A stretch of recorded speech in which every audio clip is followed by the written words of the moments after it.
Subscribe کریں ہمارے channel کو اور بیل آئیکن کو کلک کریں تاکہ ہماری ہر نئی آنے والی ویڈیوز آپ تک بآسانی پہنچ سکے۔ بسم اللہ الرحمن الرحیم۔ دنیا کے بارے میں، دنیا کی محبت آخرت کی بربادی۔ رسول اللہ صلی اللہ علیہ وآلہ وسلم نے فرمایا، جس نے اپنی دنیا سے محبت کی اس نے اپنی آخرت کا نقصان کیا، اور جس نے آخرت سے محبت کی اس نے اپنی دنیا کا نقصان کیا۔ تو تم لوگ باقی رہنے والی آخرت کو ختم ہونے والی دنیا پر ترجیح دو۔ بحوالہ مستند احمد، حدیث نمبر 19199، عن ابی موسیٰ رضی اللہ تعالی عنہ۔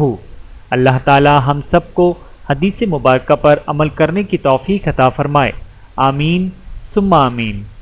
ویڈیو دیکھنے کا بہت شکریہ۔ مزید ویڈیوز دیکھنے کے لیے ہمارے چینل کو سبسکرائب کریں۔ اگر ویڈیو پسند آئے تو لائک کریں۔ اچھی بات کو دوسروں تک پہنچانا صدقہ جاریہ ہے۔ جزاکم اللہ خیرا کثیرا۔ اپنا اور اپنے پیاروں کا بہت زیادہ خیال رکھیے گا اور مجھے دعاؤں میں یاد رکھیے گا۔ Take care. اللہ حافظ۔